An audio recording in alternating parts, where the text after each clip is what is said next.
Alors, la France et la Chine sont certainement les deux pays au monde qui entretiennent le plus d'échanges dans le domaine culturel. Il y a déjà beaucoup d'éléments qui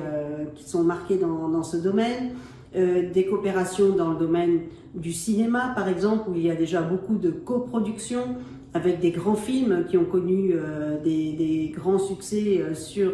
la scène française, comme par exemple les films de Jean-Jacques Hano, des coopérations dans le domaine artistique avec des grandes expositions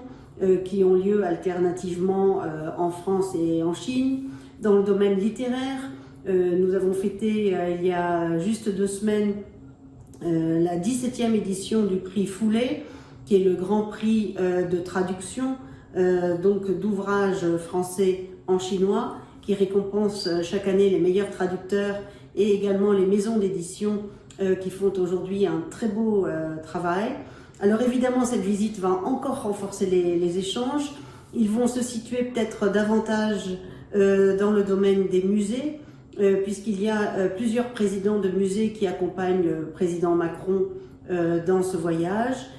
comme par exemple le président du château de Chambord, qui va développer une coopération avec le palais de Chengde, ou également la présidente du musée Guimet, spécialisée dans l'art asiatique. Donc très certainement un renforcement à nouveau de toutes les formes de coopération culturelle qui au fil des années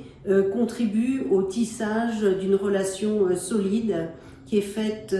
de respect, de considération pour la culture et l'ensemble de ces deux civilisations.